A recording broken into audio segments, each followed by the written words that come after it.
Bruno Bottella, bonjour. Bonjour. Un grand merci d'avoir accepté l'invitation de la Fringale culturelle. Merci à vous. Alors c'est un plaisir de se rencontrer, c'est notre toute première fois, vous avez déjà paru 2 livres. Alors le premier c'était Petit secret et grand privilège de l'Assemblée nationale. Donc dans le titre on a compris que vous parliez de l'Assemblée nationale. Le fonctionnement de l'Assemblée nationale. Aux éditions il y a 2 ans. En 2013, c'est ça, il y a 2 ans. Et en 2015, alors depuis le 5 février en librairie. Et si on enquêtait sur la Cour des comptes aux éditions du Moment. Alors, ce qui est bien avec vous, c'est que les titres de vos livres, déjà on sait de quoi ça parle. C'est bien, oui, c'est l'éditeur aussi qui pousse un peu dans ce sens-là. Parfois, oui, c'est simple. Voilà, ouais. C'est simple, on comprend. Voilà. On enquête sur la Cour des comptes qui a l'habitude de beaucoup enquêter sur les autres. Donc on s'est dit que c'était un peu une pirouette aussi dans le titre. L'arroseur arrosé. Exactement. Alors, la Cour des comptes, avant de rentrer dans le vif du sujet, en quelques mots, qu'est-ce que c'est ?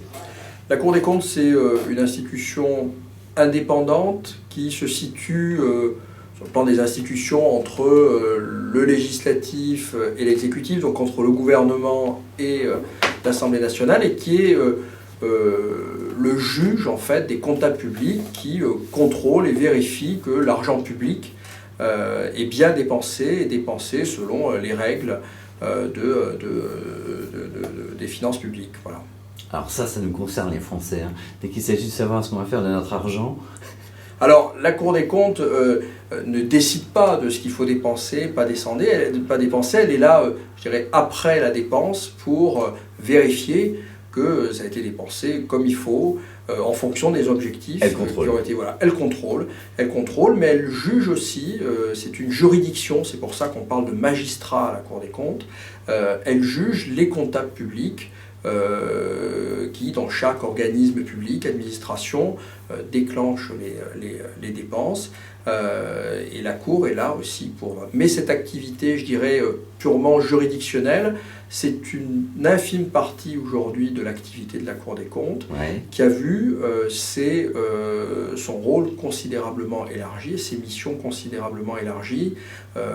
C'est à peu près 10-15% l'activité strictement juge des comptables publics, juridiction, et les activités non juridictionnelles, c'est-à-dire l'audit, mais aussi l'évaluation des politiques publiques, les commandes du Parlement pour tel ou tel sujet, eh bien ça c'est l'essentiel aujourd'hui des missions de la Cour.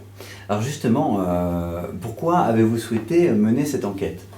Alors, tout simplement parce que la Cour des comptes est aujourd'hui une des institutions les plus en vue, les plus visibles, les plus respectées aussi. Il y en a peu des institutions aujourd'hui dans le climat actuel qui sont respectées. Et la Cour des comptes, c'est finalement est plutôt bien vu dans l'opinion parce que c'est la Cour des comptes qui tape un peu sur les doigts des administrations, des politiques qui dépensent mal, qui gaspillent leur argent, l'argent de leurs impôts, hein, les impôts. C'est ça, c'est le garde-fou. Voilà, donc la Cour des comptes est toujours écoutée avec attention parce qu'elle va épingler une gestion un peu trop laxiste, des gaspillages, des investissements qui ont coûté très cher, qui ne servent à rien. Voilà, donc les gens aiment bien quand même ça. Et c'est le rôle de la Cour des comptes d'informer le citoyen. C'est un rôle qui est inscrit dans la Constitution aujourd'hui. Donc, ça me semblait intéressant de jeter un coup de projecteur sur le fonctionnement de ces institutions. Parce qu'aujourd'hui, la Cour, on ne la connaît finalement qu'à travers ses rapports, sa production, mais on connaît très peu le petit monde de la Cour des comptes, comment ça fonctionne, comment sont élaborés ces rapports, selon quelles procédures, et aussi, je voulais faire connaître aussi ces magistrats de la Cour des comptes, un grand corps de l'État, qui a donné aussi beaucoup d'hommes et de femmes politiques, et notamment le président de la République aujourd'hui, François Hollande, est issu de la Cour, et Jacques Chirac l'était aussi. Alors quand on s'embarque dans une telle enquête, est-ce que c'est facile déjà à mettre en place ? Est-ce qu'ils vous ont reçu ?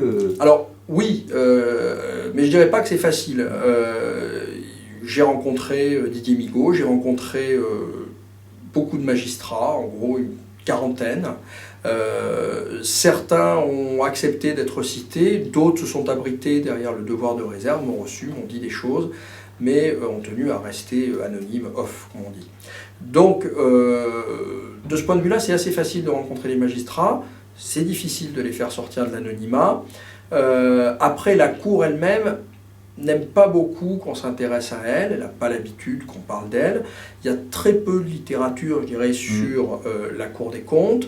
Il y a évidemment des traités sur les juridictions financières, sur le code des juridictions financières, et il y a un certain nombre de livres qui ont été publiés sur la Cour, mais qui sont soit des productions de la Cour, soit écrits par des magistrats de la Cour, dont l'indépendance très relative. Donc là, c'est le premier livre sur la Cour des comptes, qui est écrit par quelqu'un extérieur à la Cour et un regard, je dirais, indépendant, journalistique sur la Cour. Alors justement, Bruno Bottella, avec ce regard journalistique, à un moment donné, on est bien obligé, quand on fait une enquête, de poser des questions qui fâchent.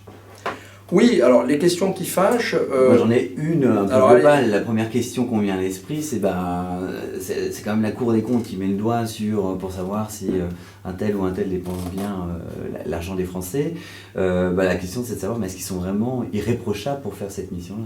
Alors, en termes d'enjeux. En termes d'enjeux, la Cour des comptes, elle, dans son fonctionnement, elle est plutôt irréprochable. Il n'y a pas de gaspillage à la Cour des comptes. Dans le précédent livre que j'avais fait, j'avais, sur l'Assemblée nationale, j'avais soulevé un certain nombre de gaspillages, limite des scandales, sur l'utilisation de l'argent public. Bon, à la Cour des comptes, on sait quand même y faire, on donne des leçons à tout le monde, aux administrations en matière de gestion publique. À la Cour des comptes, on ne gaspille pas l'argent. Il y a même une culture de l'austérité poussée à l'extrême.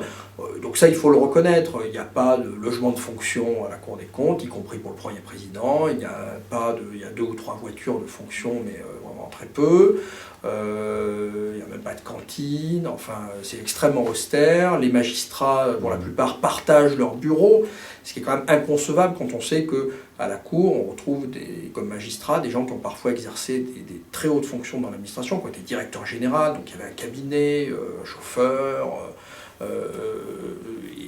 du monde, et là il se retrouve tout seul à partager un petit bureau avec un collègue qui lui-même était une sommité de l'administration. Bon, voilà, donc là c'est l'austérité.